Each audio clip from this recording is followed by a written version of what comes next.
Hello दोस्तों। तो आज हम फिर एक नया वीडियो लेकर आए हैं और इस बार कुंडली खंगालेंगे इंटरनेट की। पूरी डिटेल से ये वीडियो होने वाला है और आप इससे बहुत कुछ सीखने वाले हैं। पूरे यूट्यूब में कहीं पर इतनी डिटेल से वीडियो अगर मिल जाए तो कमेंट करके जरूर बताना। तो शुरू करते हैं। आज के समय में आप इंटरनेट जैसा देख रहे हैं ऐसा इंटरनेट नहीं था, और जिस प्रकार से आज इंटरनेट है इसके लिए तो बिल्कुल भी बना नहीं था। तो किस लिए बना था? एक देश के भय के कारण, फियर के कारण। एक देश दूसरे देश से डर रहा था कि कहीं वो देश हम पर हमला न कर दे, और उस हमले से बचने के लिए इंटरनेट का आविष्कार कर दिया गया। इंटरनेट किसी एक व्यक्ति ने नहीं बनाया है, इंटरनेट कई सारे व्यक्तियों ने बनाया है। ये टाइमलाइन आप देख सकते हैं इस पर, और इसी को हम आगे अब लेके चलेंगे। तो बात है सेकेंड वर्ल्ड वार की। सेकेंड वर्ल्ड वार में अमेरिका जीत गया था, आप सभी को मालूम है। और अमेरिका ने अपने 2 परमाणु बम जापान पर गिरा दिए थे, हिरोशिमा और नागासाकी में। इसके बाद में जब सेकेंड वर्ल्ड वार अमेरिका जीत गया तो अमेरिका ने सोचा भाई आज तो जीत गए हैं, लेकिन आने वाले कल की भी तैयारी करनी होगी। इसलिए सन 1948 में अमेरिका ने दुनिया भर के अपने जो उसके देश थे, स्ट्रैटेजिक पार्टनर जो देश थे, उनसे और अमेरिका के सारे बड़े बड़े दिमाग वाले लोग, जो बड़े बड़े इंजीनियर थे, उनको मिलाकर एक संस्था बनाई, रैंड कॉरपोरेशन, सन 1948 में। और ऐसा लग रहा था कि दुनिया भर के वैज्ञानिकों की एक सुपर टीम बनाई गई हो, और सिर्फ एक ही उन सबका उद्देश्य था, अमेरिका को नई तकनीकें देना और अमेरिका को सुपर पावर बनाए रखना। लेकिन एक धमाका होता है, और यह धमाका अब अमेरिका के उस समय सबसे बड़े दुश्मन देश सोवियत संघ ने कर दिया था। सोवियत संघ ने 29 अगस्त 1949 को अपना पहला परमाणु बम टेस्ट कर दिया था। जैसे ही सोवियत संघ अपना परमाणु बम टेस्ट करता है, हाहाकार मच जाता है। अमेरिका के जितने भी साइंटिस्ट थे, चिंता के बादल छा जाते हैं। अमेरिकी सरकार भी चिंता में आ जाती है। अब क्या था भाई साहब, कुछ दिन और बीते और अब इस बार सोवियत संघ ने एक बड़ा और धमाका कर दिया। धमाका था स्पुतनिक 1 सैटेलाइट को अंतरिक्ष पर भेज दिया। अब तो और ज्यादा हाहाकार मच चुका था।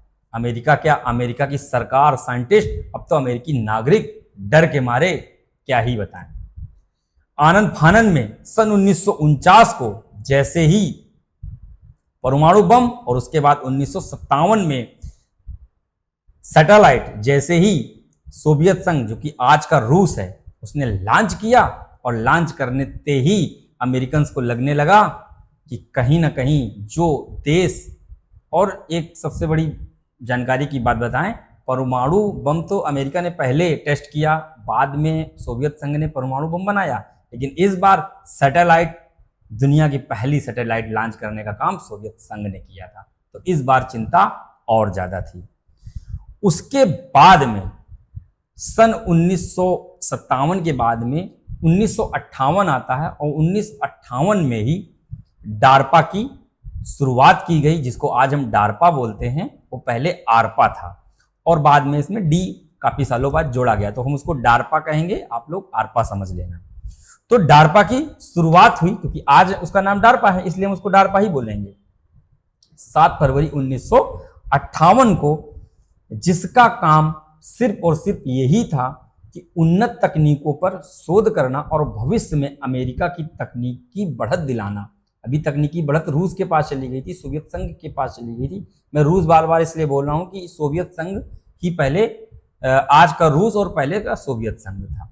ठीक है, तो ये आपको पहले से भी पता होगा, लेकिन मैं बार बार बता देता हूं। तो अरपा यानी आज की डार्पा एक कंपनी की स्थापना हुई, और पॉल बैरन नाम के एक व्यक्ति की एंट्री होती है रैंड कॉरपोरेशन में।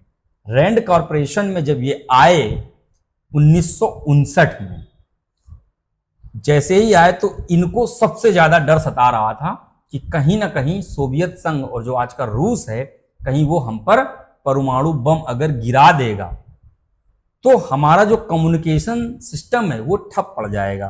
क्यों?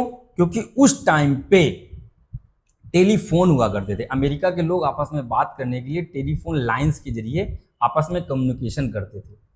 तो पॉल बैरन को यह डर था कि अगर परमाणु बम अमेरिका के जो हमारा कमांड सेंटर है उस पर गिरा दिया गया तो हमारी जो कम्युनिकेशन है, जो बातचीत है, वो खत्म हो जाएगी, बंद हो जाएगी पूरी तरीके से।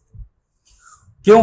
क्योंकि उस समय मान लीजिए ए व्यक्ति है और बी व्यक्ति है। जैसे आज हम किसी को फोन करते हैं तो डायरेक्ट हम किसी का नंबर मिलाते हैं और उसको डायरेक्ट नंबर कॉल लग जाता है और हमारी आपकी बात हो जाती है। लेकिन उस समय ऐसा नहीं था। ए व्यक्ति जब बी व्यक्ति को कॉल करता था तो पहले कॉल सेंटर कमांड पर जाती थी और सेंटर कमांड में बैठे हुए लोग जिस व्यक्ति को आपने कॉल किया उस व्यक्ति को कॉल कनेक्ट करते थे। यानी कि पूरी तरीके से कॉल स्विचिंग का काम कमांड सेंटर में होता था।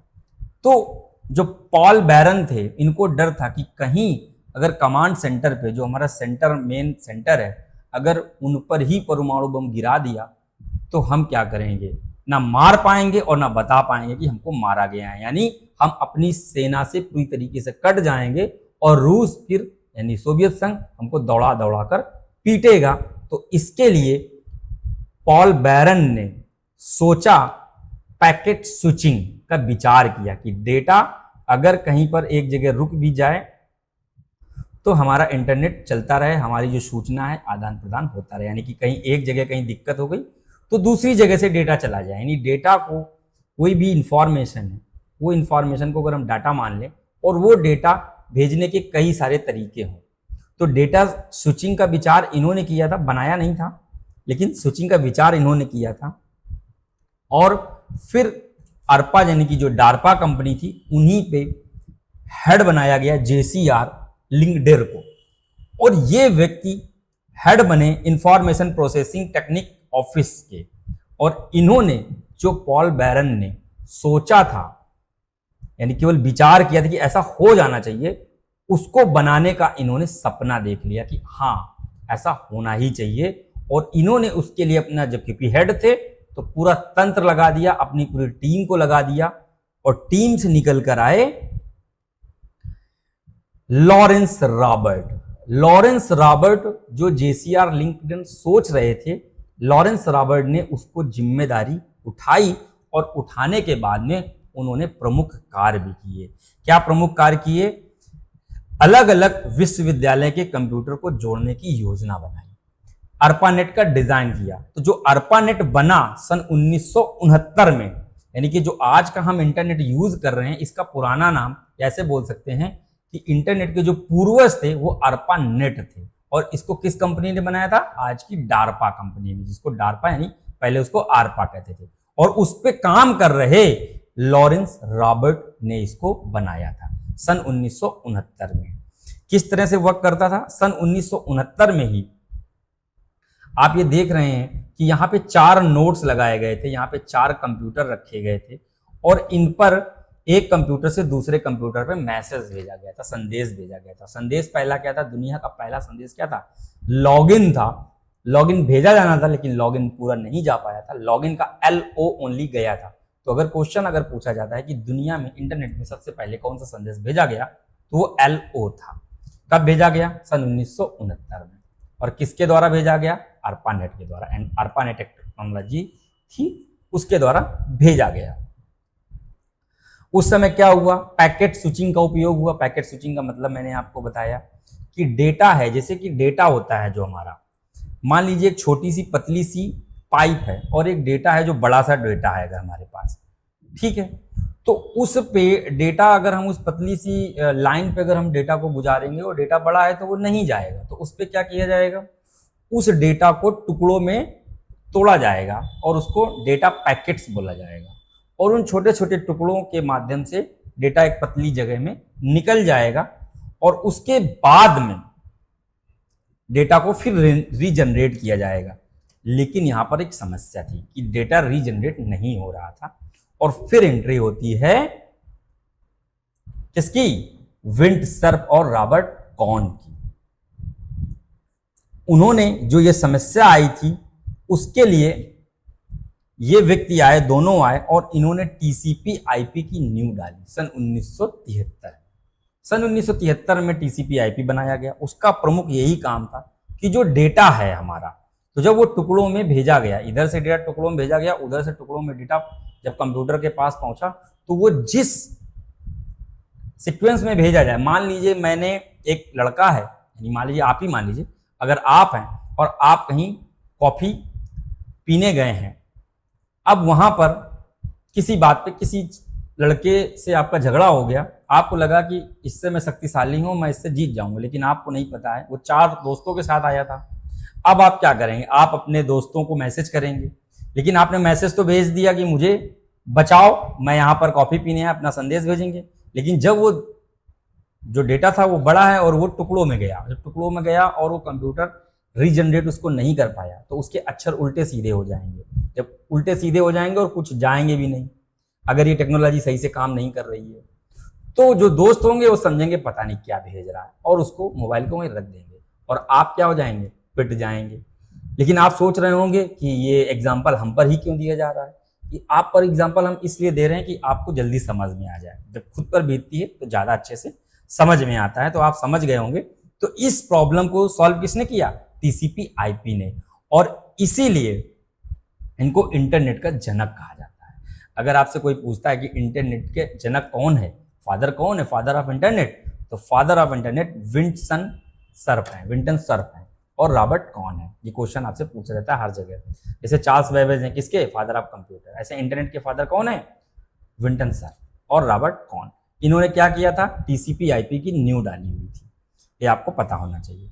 उसके बाद में हम इसको टीसीपी आईपी कैसे काम करता है इसको हम डिटेल से जानेंगे।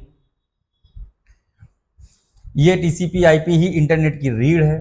और आईपी जो इसमें होता है यह डिवाइस का पता होता है, आईपी एड्रेस होता है। और जो टीसीपी होता है, टीसीपी का फुल फॉर्म है ट्रांसमिशन कंट्रोल प्रोटोकॉल। ट्रांसमिशन का मतलब ही होता है कि डेटा को यहां से वहां भेजना, ट्रांसमिशन कहलाता है।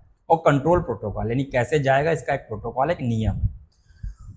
तो जब हम कोई डेटा भेज रहे होते तो टीसीपी आईपी कैसे काम करता है हम शॉर्ट में समझेंगे, डिटेल्स में हम इसका अलग से वीडियो बना देंगे। शॉर्ट में मान लीजिए आप एक बुक किसी को भेज रहे हैं, पूरी बुक एक साथ जा नहीं सकती है, तो उसके बुक के कई सारे पेजेस हैं, तो एक एक पेज जाएगा, तो वहां पे हर पेज पे डिवाइस का आईपी एड्रेस आ जाएगा कि इस पर इस पते पर जानी है तो उस पर उसका आईपी एड्रेस होगा।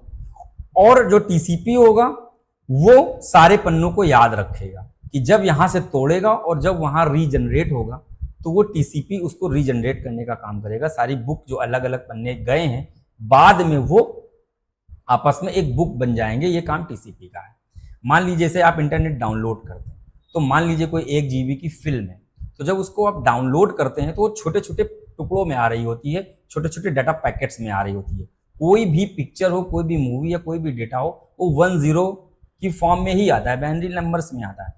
तो वो जो सिग्नल्स होते हैं वो सारा कंप्यूटर आपका क्या कर रहा होता है? इकट्ठा कर रहा होता है। और इकट्ठा करने के बाद में कभी भी आपने देखा होगा कि कोई आप फिल्म डाउनलोड कर रहे हैं और उसको 50% डाउनलोड कर लेते हैं और उसके बाद में उसको चलाते हैं 50% पे, तो आपका कंप्यूटर उसको नहीं चला सकता है। क्यों? क्योंकि अभी तो डेटा पैकेट छोटे छोटे आ रहे हैं और फिर जब वो 100% आ जाते हैं फिर उसके बाद में भी फाइनलाइजिंग का काम चलता है। जब आप डाउनलोड करेंगे तो वहां देखेंगे डाउनलोड होने के बाद में 100% हो गया, उसके बाद में फाइनलाइजिंग के लिए 2 से 5 सेकंड का समय ले लेता है। वही टीसीपी काम कर रहा था कि जो अलग अलग डेटा पैकेट्स आए हुए हैं उनका एक सीक्वेंस में लगाने का काम करता है और तभी आप उस डेटा को एक्सेस कर सकते हैं।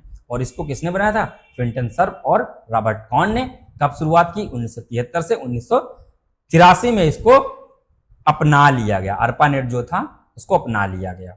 उसके बाद में 1983 से 1984 में डीएनएस आता है। 83 तक तो काम हो गया, टीसीपी आईपी अप्लाई हो गया। अब आया सन 1983 और 84 में डीएनएस बनाया गया। किसने बनाया था? पॉल मोका पेट्रिस ने डीएनएस को डिजाइन किया था। डीएनएस का भी हम एक सेपरेट वीडियो बनाएंगे। अभी शॉर्ट में आप ये समझ सकते हैं कि जब तक डीएनएस नहीं था तो कोई भी वेबसाइट आप जब टाइप करते थे तो वो नंबर्स में हुआ करती थी। एग्जाम्पल के लिए डीएनएस नहीं था, जब डीएनएस बन गया तो उसका नाम हो गया। जैसे एग्जाम्पल के तौर पे जैसे हम किसी का मोबाइल नंबर सेव करते हैं और जब हम उसका मोबाइल नंबर सेव करते हैं तो उसका मोबाइल नंबर सेव करते हैं और साथ में उसका अपने ध्यान के लिए उसका नाम डाल लेते हैं ऊपर। और जब हम किसी को कॉल करते हैं तो नाम को ही सर्च करके कॉल कर देते हैं। लेकिन मोबाइल जो हमारा होता है वो सीधे नाम को सर्च करके तो आपको देता है, लेकिन कॉल नाम पे नहीं जाती, कॉल नंबर्स पे जाता है। ऐसे ही हर वेबसाइट का अपना एक नंबर होता है, आज भी होता है। लेकिन डीएनएस का पूरा जो तंत्र है उसके माध्यम से सारी चीजें होती हैं। डीएनएस के लिए पहले बताया कि हम इसको डिटेल्स में आगे एक वीडियो बनाएंगे, क्योंकि यहाँ पर अगर हम डीएनएस समझाएंगे तो वीडियो बहुत सारा लंबा हो जाएगा, और वैसे भी वीडियो ये बहुत लंबा हो ही रहा है। इतना ही आप समझ ले बहुत है। फिर 1980 के दशक में तक इंटरनेट तो बन चुका था। क्या क्या हो चुका था? टीसीपी आईपी आ गया था, अब डीएनएस भी आ चुका था। लेकिन अभी भी एक बड़ी समस्या बाकी थी। इंटरनेट तो बन गया, यानी इंटरनेट क्या है? नेटवर्कों का नेटवर्क, यानी हाईवे तो बन गया। लेकिन अब हाईवे खाली है, आप कहीं जा रहे हैं, आपको कुछ दिख ही नहीं रहा, तो हाईवे में करेंगे ही क्या? तब 1989 में सर्न यानी European organisation for nuclear research में एक यूरोपीय रिसर्च एजेंसी थी, उस पर लैब में काम करने वाले वैज्ञानिक का नाम था टिम बर्नस ली। इनका नाम सुना होगा आपने। इन्होंने WWW बनाया, WWW बनाया, और उन्होंने ये सोचा कि दुनिया भर में जानकारी है। उस समय क्या था, जब तक इन्होंने काम अपना नहीं किया था, कि कंप्यूटरों में जानकारी तो थी, लेकिन आम आदमी के लिए उसको एक्सेस करना बहुत ही मुश्किल था। वो एक्सेस नहीं कर सकते थे डायरेक्टली। आप आज गूगल में कोई चीज आप सर्च करते हैं तो गूगल आपको दे देता। उस समय गूगल भी नहीं था, यानी कोई भी वेब पेज नहीं था, कोई भी वेबसाइट नहीं थी, कुछ भी नहीं था। तो इन्होंने 1989 में सोचा कि क्यों ना दुनिया भर में जो कंप्यूटरों में अलग अलग जानकारी पड़ी है उसको पेज के रूप में जोड़ा जाए, जिससे लोग देख सकें, और आपस में भी लिंक कर दिया जाए कि एक पेज पे हम क्लिक करें और फिर उसी पेज से दूसरे पेज को अगर हम क्लिक करें तो 1 क्लिक में वो डेटा या जानकारी आ जाए। तो सन 1989 में इन्होंने काम शुरू किया और WWW का विचार और इस पर काम शुरू किया। फिर 1990 में इन्होंने WWW का विकास किया और पहला वेब सर्वर और वेब ब्राउजर बनाया। आज आप गूगल क्रोम में जाते हैं, कोई भी इंटरनेट पे कुछ भी सर्च करना होता है तो ब्राउजर, उसी को ब्राउजर कहते हैं। तो कुछ भी चलाना है तो ब्राउजर ही नहीं था पहले। तो इन्होंने दुनिया का पहला क्या बनाया? ब्राउजर बनाया, और दुनिया की पहली वेबसाइट भी बनाई। दुनिया की पहली वेबसाइट 1991 को आई। किसने बनाया? टिम बर्नस ली ने। कौन थे? आपको मैंने बता दिया। इनके 3 महत्वपूर्ण काम थे। क्या क्या किया इन्होंने? HTML बनाया, HTML भाषा बनाई।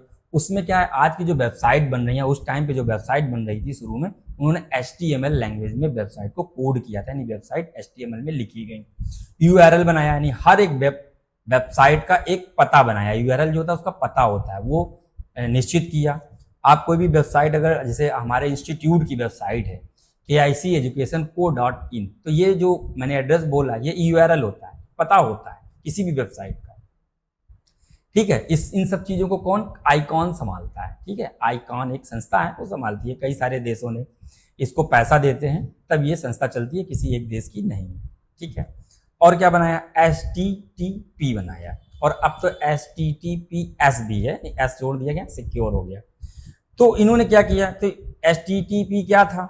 ब्राउजर और सर्वर के बीच की बातचीत करनी है, यानी कि आपने अपने ब्राउजर पे कुछ भी सर्च किया है तो वो सर्वर से आपस में कनेक्ट कराएगी। आपने जो वेबसाइट डाली है वो सर्वर से कनेक्ट होगी, और वो सर्वर में आपकी वेबसाइट अपलोड होगी, तो वो आपके वेबसाइट पे खुलेगी, आके आपके लैपटॉप पे या ब्राउजर पे खुलेगी। तो एक नियम है HTTP। कोई भी वेबसाइट आप खोलते हैं, कोई भी खोलें, HTTP हमेशा आगे लगा मिलेगा, उसके बाद में WWW लिखा रहता है, और उसके बाद में आपका वेबसाइट का URL एड्रेस शुरू होता है। तो आप समझ गए इन्होंने कितना महत्वपूर्ण योगदान दिया। किसने? टिम बर्नस ली ने। अब हम एग्जाम्पल के द्वारा समझेंगे कि इंटरनेट तो उसी समय बन चुका था, लेकिन सन 1991 के बाद में क्या चीजें बदली। तो मान लीजिए कि इंटरनेट क्या है? सड़कें हैं, हाईवे है, और जो वेबसाइट हैं, जो वेब पेज हैं, या जो आज हम मान लें कि यूट्यूब है, इंस्टाग्राम है, ये सब क्या है? दुकान है, मॉल है। जब आप हाईवे से ही जाते हैं और फिर आप एक किसी मॉल में जाते हैं, यानी कि इंटरनेट के जरिए हाईवे से आप पहुंचते हैं किसी वेबसाइट पे। तो आप समझ गए होंगे। और ज़्यादा डिटेल्स में अगर आपको समझ में नहीं है तो आप कमेंट करके बताइए, हम आपको नेक्स्ट वीडियो में भी समझाने की कोशिश करेंगे। मुझे तो लगता है समझ गए होंगे। तो ऐसे समझ सकते हैं, इंटरनेट कंप्यूटरों का नेटवर्क है, जबकि www उन कंप्यूटरों पर मौजूद वेबसाइट और वेब पेज का क्या है, जाल है। अब अगर हम इसको कंक्लूजन, इसका हम शॉर्ट में इसको हम समझें तो ऐसे हम समझ सकते हैं कि इंटरनेट की जो कहानी थी वह सन 1948 में शुरू हुई थी रैंड कॉरपोरेशन से। और रैंड कॉरपोरेशन क्यों बना था, अमेरिका को सुपर पावर बनाने के लिए। और फिर उसके बाद में सोवियत संघ, जो कि आज का रूस है, उसने बम बना दिया, सैटेलाइट बना दिया, और उसकी डर की वजह से कहीं हमारा कम्युनिकेशन अमेरिका को लगा ठप ना कर दे, तो उन्होंने डार्पा कंपनी बनाई। और डार्पा कंपनी में जो साइंटिस्ट आए उन्होंने धीरे धीरे करके इंटरनेट का विकास किया। और जो मुख्य विकास हुआ विंट सर्फ और रॉबर्ट कॉर्न ने किया। इन्हीं को इंटरनेट का जनक माना जाता है। और टीसीपी आईपी इन्होंने बनाया था। और टीसीपी आईपी के बिना इंटरनेट नहीं चल सकता है। इसको बैकबोन यानी इंटरनेट की रीढ़ की हड्डी भी टीसीपी आईपी को कहा जाता है। और फिर 1984 में आए डीएनएस। 1984 में डीएनएस बनाया गया। किसने बनाया, पॉल मोक्का पेट्रिस ने बनाया। मैंने मोबाइल वाला उदाहरण दिया था आपको कि मोबाइल में कैसे आप नंबर सेव करते हैं। नंबर पे नहीं सेव करते, नाम से सेव करते हैं, क्योंकि नंबर्स बहुत कठिन होता है। नंबर आप नहीं याद कर पाएंगे, लेकिन नाम आपको याद रहता है कि इनका ये नंबर है। उसी तरीके से वेबसाइट के नाम आपको याद रह सकते हैं। फेसबुक का हमें याद रहता है कि फेसबुक डालेंगे तो मोबाइल खुल जाएगा, लेकिन अगर यही फेसबुक ना होके कुछ उसका नंबर होता तो हमारे लिए बड़ा कठिन हो जाता। तो ये चीज डीएनएस ने सॉल्व की और इसको बनाया था पॉल मोक्का पेट्रिस ने। और उसके बाद में आते हैं टिम बर्नर्स ली, जिन्होंने वर्ल्ड वाइड वेब बनाया। और उसी की वजह से आज का जो हमारा इंटरनेट है इतना आधुनिक हो पाया। मुझे आशा है कि आपको ये वीडियो बहुत समझ में आया होगा। मैंने डिटेल से ही पूरा वीडियो बनाया हुआ है। आप एक बार, दो बार, तीन बार इसको देखेंगे तो आप इसको समझ जाएंगे। और नहीं समझ में आ रहा है तो आप इसको कॉपी में जरूर लिखिएगा। आज के लिए बस इतना ही। धन्यवाद।